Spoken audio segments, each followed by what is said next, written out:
This is Texans TV. Texans Extra Points is sponsored by Community Coffee, strong as our roots, by Reliant, the official energy provider of the Houston Texans, and by your Houston area Ford dealers. Ford is the best in Texas, and by Emoji, the official business bank of the Houston Texans.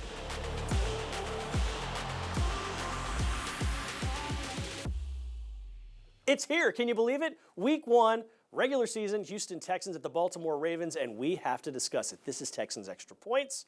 My name is Drew Dougherty. I'm your host. I've got my good friends Deepi Sidhu of HoustonTexans.com, Texans Radio, Texans TV, and everything else, and the voice of the Texans, Marc Vandermeer here. Are you guys, can you believe it's been 9 months? 9 months since a regular season game? It's been a really long time. Yes, we have a lot I believe it. to get into, so hold tight because like we do every show, we begin with some quick hits. Today on the program, we've got a one-on-one with linebacker Denzel Perryman, plus we're going to get some keys to a victory. What must the Texans do to come away with a win in Baltimore? And as always, we've got a few Texans to watch for you.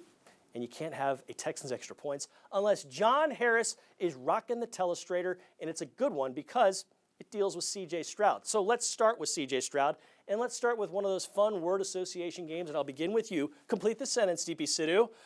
For the Texans to win, C.J. Stroud must... Get the ball out quick. Is that one word? Okay, get the ball out quick. Yeah, that'll work. I think with an O-line that's banged up the way that it is, I mean, he's not going to have a lot of time, but he's going to have to get the ball out fast. He's got some great receivers, take advantage of some of the injuries on the secondary for the Ravens, and hopefully get a lot of touchdowns early and often. I like that. All right, what's C.J. Stroud have to do, Mark? I'm going to steal your thunder because this is obvious. You cannot turn the ball over, which is like saying you have to outscore the opponent, right? But Deepi made a good point. Get the ball out quick. I'm going to make another point. Make plays with his legs. Don't go crazy now, but just a few runs here and there to pick up some first downs, keep the chains moving, keep the drives alive, and go from there. Offensive line-wise, going to be different than what he probably and the Texans probably anticipated back in, well, say, April, May. So there's going to be some new faces there on that line. How much of a question mark is it for you, Mark? I think it's a big question mark because if you play Josh Jones, well, you haven't seen Josh Jones, right? And he's a good player, but he comes in and it's baptism by fire with the rest of these guys with no Titus Howard, and we've gone over all the injuries that they're suffering from. But I think Patterson at center, if it turns out to be that, that's a good thing right there. And let's not forget, you brought in Shaq Mason. He's going to play. Laramie, best left tackle in the league, or at least among them, he's going to play. So you have some assets up there. Too many people are acting like it's a complete breakdown. Now, it's not what they wanted, maybe even as of August 1st. But I think they have the pieces to put together a game plan that's going to work, particularly if 31 is running the rock. And it's also not like what we saw in week 1 of 2017 and 2018. Those were a little bit more tenuous times if you want to just kind of put things into perspective. Okay, X Factor. How much of an X Factor is Nathaniel Tank Dell, wide receiver? Funny you should ask. I just wrote a story about Tank Dell. I mean, I think him on special teams, we didn't see him play a complete game, obviously, in the preseason.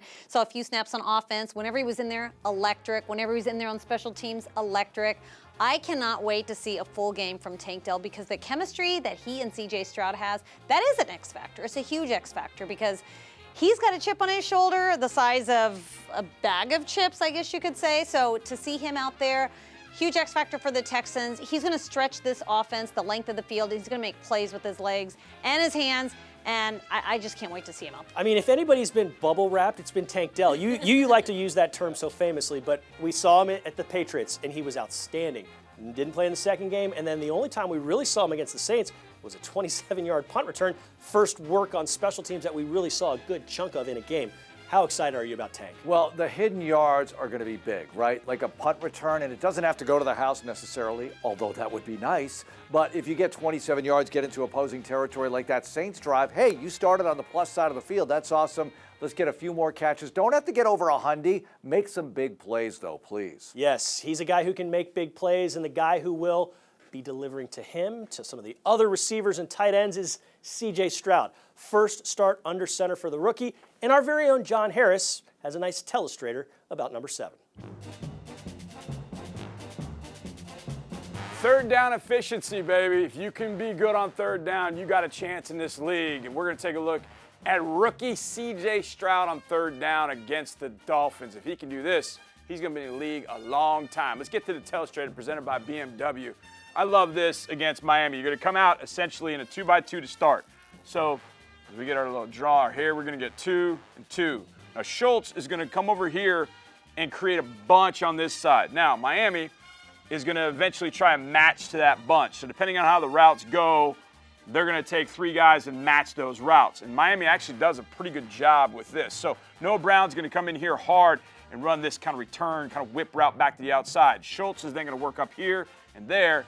And then Robert Woods is going to run a beautiful out route. So he's going to get in that blind spot of the DB and then bend that to the out. Now, got to have the protection and give him time. But if you give this guy time, he's going to put the ball on the money. And that's what I love about this throw. So we'll watch it through.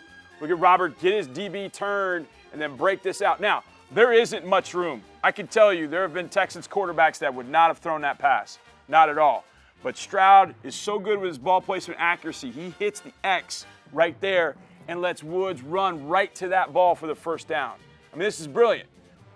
I mean, that throw is so completely on the money. I mean, that DB can't make a play on it. I mean, that is really, really good stuff. Now, he looks like he tries to undercut it, but even in undercutting, he can't get there because that ball is in the perfect spot right there. Robert Woods is going to go get that. Third down efficiency is absolutely awesome. Let's take a look at the protection here. It's pretty good. If you give him a pocket, he's going to give you what you want as a quarterback. So you're going to motion Schultz. These two working. You can see the man coverage here. All right, everybody in man, matching up. And then there's that. Look at how, I mean, there's not much room. Look at DB kind of flailing at that. Whoa, can't get there. Pretty good pocket. Laramie taken care of here. Look at that. That's the pocket you want to see CJ throw from all year. He'll deliver dimes. Protect the man. You get your route to the right spot. Number 7 is going to find you. As I said many times, come sling it, 7. It's your time. Fedorowicz in motion to the right. Keenum with the toss to Arian, running to the right side. Arian throws it to the end zone. Caught!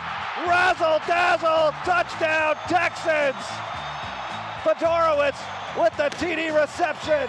Boy, he sold it. We all loved his legs, and Arian Foster also had good hands, but we loved the arm of Arian Foster on that day. The second Texans win all time over the Ravens. He throws that touchdown pass to C.J. Fedorowicz. So I'm Drew, you're Deepi, you're Mark.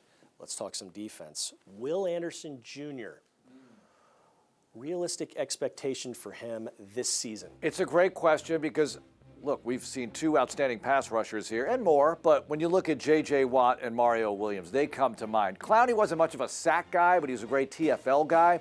But with Watt, 5 sacks his rookie year. With Mario Williams, 4 sacks his rookie year. You can't have high expectations in sack numbers from Will Anderson. That doesn't mean he can't affect the game and make tremendous negative plays, be highly disruptive. I don't know how you quantify all that right now, but I think those are reasonable expectations, assuming health. And then the leadership. He wasn't elected one of the captains, which is fine, right? I mean, C.J. Stroud, a rookie, gets elected, quarterback, we get it. Will Anderson's going to be a captain on this team. He's going to eventually run this locker room along with Petrie and the other guys. So I want to see shades of that as the season materializes. Yeah, he talks about shades of that. One of those shades we saw just during the preseason and training camp was a day that they held Will Anderson out of practice, just kind of giving him some rest. Well, what did the offense do that day? They looked really, really good. They were very effective. It's because you didn't have that grenade in Will Anderson just blowing things up time after time after time after time. How excited are you to see that? Yeah, I'm excited. And I think that's a key point. I think when offensive coordinators have to game plan for a player in your defense, that to me is a successful defensive player, even as a rookie. And we saw that with Clowney. Offensive coordinators were up at night trying to figure out how to game plan for him, how to obviously game plan for Watt. But I think Will Anderson, from what we've seen in camp and in preseason, he was always in the backfield. Now that the pads are on and he gets to go against an opposing quarterback, they don't have to hold him back. He can go out there, and I think to go against Lamar Jackson, what a great test for a rookie and a number 3 overall pick. You know, Jalen Petrie and Derek Stingley Jr. are always going to be linked together because they play in the secondary. They're the same season. They were, a round apart pick-wise. We know what Petrie can do. Outstanding as a rookie. He's now a team captain. Big, big expectations. expectations still pretty high for Stingley. How do you think, health-wise, if he stays healthy, how do you think his season unfolds, Mark? I think if he stays healthy, he's going to be awesome. I mean, why wouldn't you think that? He's got all the ability in the world, right? As long as he's out there, he's going to be making plays. The guy's a tremendous cover man. He's a phenomenal athlete, and he's being coached so well in this DeMeco Ryans defense. Matt Burke, the coordinator. Look, they've got the tools. You look at the guys they have coaching in the secondary and J. Joe here in August, all of that. It's only going to help Derek Stingley Jr. And the year 1 to year 2 jump now healthy. I'm really excited what we're going to see out of him this year. Hey, let's talk about the linebackers. It's a different unit than we saw this time last year. Obviously, that's going to happen with every team, but it's a team. It's a core that I think is very much molded into what DeMeco Ryans is envisioning. Naturally. I mean, he's one of the best linebackers in team history. He and Brian Cushing above all the rest. What do you see from this crew? I mean, I just know that during training camp, we'd always see DeMeco Ryans favoring that linebacker crew. He was always over there giving a little extra instruction, a little extra juice. And I've talked to some of the linebackers.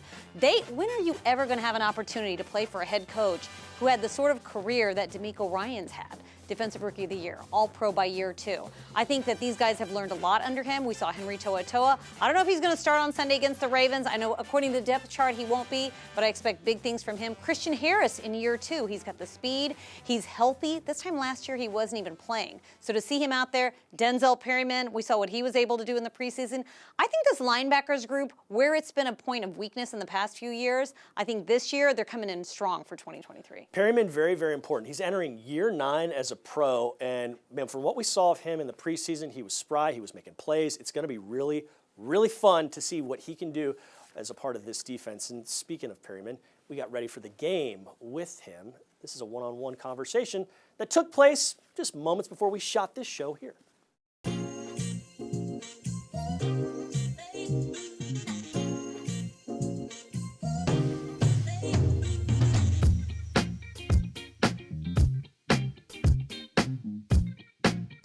Linebacker Denzel Perryman joins us. Good to be with you. What is your level of excitement right now going into this season opener? Preseason's over with. It counts now. I mean, not saying that preseason don't count, but it, you know what I'm saying, it really counts now. Just the progress that we have from preseason up, to this point now, I'm really excited to see what we're able to do on Sunday. No doubt. I'm glad you bring up the preseason because what we saw from this defense in the preseason, how many more wrinkles, how much more is there to this defense that we're going to see Sunday and in the months to come, you think? Just us putting it all together finally. I mean, that's what preseason's about. Just getting together. There's a lot of new guys on the team. Everybody's in a new system, new program, new coaching staff, new everything. So just coming together, that's what the whole preseason is all about. What's the biggest challenge Lamar Jackson presents for this linebacker core, for the defense as a whole? Everybody knows what Lamar Jackson can do. He can throw the deep ball, he can run, he's very elusive, he can extend plays. So we got to make him one-dimensional. We got to make the whole offense one-dimensional, and that's the goal. Yeah, how good a running team is this team, the Ravens in general? Not just Lamar, but the rest of those guys. I was about to say, yeah, they got some great backs. Dobbins, you got Gus Edwards, which I played with in college. I think Melvin Gordon's, I don't know if he's activated or not, but they have some backs on top of a dual quarterback, and then the quarterbacks after him, they all can run. Yeah. And then you might have to deal with him a little bit over the middle some. Mark Andrews, that's a tight end that can play, isn't it? Yeah, he got some weapons. He got a lot of weapons, man. Not just Mark Andrews, but, you go outside, you got OBJ, Zay Flowers, who they just drafted. Like I said, they got a bunch of weapons, man. So the key is to make it one-dimensional and just, play one accord and make sure we do our job. What do you make of this atmosphere at M&T Bank Stadium? They're in Baltimore. What do you have to be prepared for as a team, as a whole? Just the crowd noise. I would say more so probably for the offense. Yeah. Just the crowd noise. The environment itself depends on who shows up at the game. Because I've been there before. Ray Lewis has been in the stadium, and the atmosphere is crazy. How much do you like, as a defensive guy, going on the road? And I know you love playing at home and you love that crowd noise, but how much fun is it going on the road, sort of that us against the world, quote-unquote, mentality? I like it, man. It's just a challenge. And I feel like everybody on this team, we like to rise, to those challenges. And, we don't pay attention to what's going on outside. It's all about, the guys in the room, in the locker room. So I'll say, just like the way our mindset is, we're on the road or at home or just in general. Like I said, just stepping up to a challenge in general. All right, last thing, how are you fueling up on game day? What's the pregame meal for you at a 1 o'clock kickoff? Honestly, on the game days, man, I'll probably just drink a smoothie. Well, I drink a coffee and like have my little butter croissant from Starbucks, and that's how I get ready for a game. Keep it light, right? Keep it light, and I watch Kimbo slice. There we go. All right. Well, Denzel Perryman, thanks so much for the time. Best of luck against the Ravens. Best of luck the rest of the way. Hey, thank you, man. Appreciate you. First down, Ravens at their 29. Flacco under center. Flacco play action. Here comes Cushing. Flacco throws downfield and picked off. Kareem, 40, 35, cutting left, the 30. Kareem getting a block from J-Joe, 25-20, and he's out of bounds at the 19-yard line. His second pick of the game. Kareem Jackson with a big INT back in 2014. This is Texans Extra Points. I'm Drew Dougherty. That's Deepi Sidhu. That's the voice of the Texans, Marc Vandermeer. All right, Mark. I see you looking like that. Let's talk about these Ravens. Okay. They have a new offensive coordinator. A lot has been made about, I don't know what they're going to do with Lamar Jackson. It's going to be fascinating. We don't know what to look for. How much of this unknown plays into what we're going to see for the Texans defense and how they counter it? Well, I think they're going to get ready for Jackson. This is just my thought that you could say whatever you want to say about, oh, it's a different offense and this and that. Look, the Ravens, the way they were when Jackson was going good, people act like he ran on every play. No, they handed off to Gus Edwards, right? J.K. Dobbins, they're still on the team. They threw the ball to Mark Andrews, who's outstanding, but he would run on occasion. He's going to run. This is breaking news. He's going to run on Sunday. Not a ton, but enough, and you better be ready for it. And I think that's the real element of surprise here, because even if you think you got him, whoop, he could be gone, or huge gains, giant chunk plays, and you got to prevent those against this team. Listen, you and I like that. Yeah, you and I have been in a lot of press boxes together over the years. In Baltimore in 19, it was one of those hold your breath when he got going, and he got going. He's obviously the key to this whole offense for them, but where does he rank all time as far as people you've had to worry about when the Texans line up against him? Oh, and the Texans were so good in 2019. He just took the air out of our season, the end of the year, but then we saw what happened to them in the playoffs, losing to the Titans. So I think that there's a level of excitement surrounding the Ravens that they haven't seen since 2019. I'm banking on the fact that none of their starters have played in the preseason whatsoever. It's a new offensive coordinator. He's got a couple of new weapons. Yeah, they're good, but you're catching them in week one. So hopefully you can catch them when the chemistry is not quite there yet. I'm sure it's maybe it's wishful thinking on my part, but these sort of things take a little while to get rolling. But I agree with Mark. You still got to look out for Lamar Jackson and Odell Beckham Jr. I mean, he's had plenty of time to get healthy, so I'm sure he'll be out there ready to make some one-handed amazing catches. We might have been doing television analysis malpractice because we didn't even bring up anything about the Baltimore Ravens defense, and that's a hallmark of that franchise. So we'll just say, hey, they're awesome. They're still good. We expect the best from them. Let's move on to players to watch. Which Texan are you keeping your eye on specifically against Baltimore? All right, there's so many obvious ones. Everybody wants to see Stroud, what he's going to do. I'll say Schultz. Dalton Schultz, tight end, very handy here. Third down conversion machine.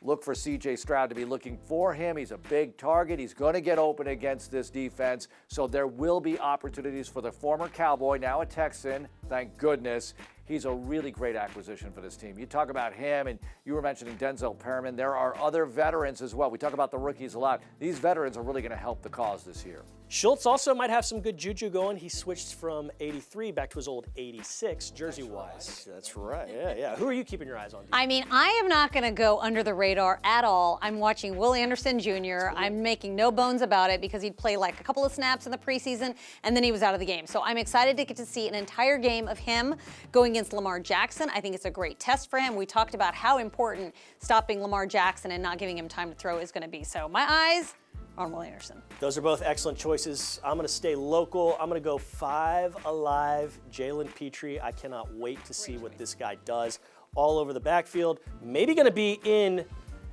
the Baltimore Ravens backfield as well. So check him out. Jalen Petrie is my Texan to watch. All right, we're out of time because we've got to get to a commercial.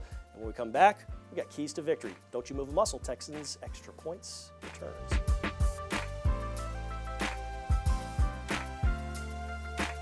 Extra Points has been sponsored by Community Coffee, Strong as Our Roots, by Reliant, the official energy provider of the Houston Texans, and by Mattress Firm, the official sleep partner of the Houston Texans.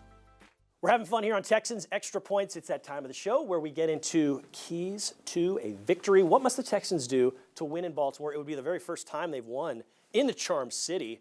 Mark, what do you got, man? Well, we talk about the element of surprise, right? You've got to get the Ravens in third down, at least third and medium or longer. All right, third and short is Lamar Jackson time. We all know it. It's all Lamar Jackson time. But I'm eager to see what DeMeco Ryans and Matt Burke cook up on third down. Who they blitz, how they attack the offense, how they get off the field. And Deepi talked about the lack of timing with the Ravens possibly because the starters didn't play in the preseason. Maybe there is some of that. Oh, just missed a guy. You know, the fans, ooh, but you get off the field and your offense takes over. And for the Texans offense, it's something similar here.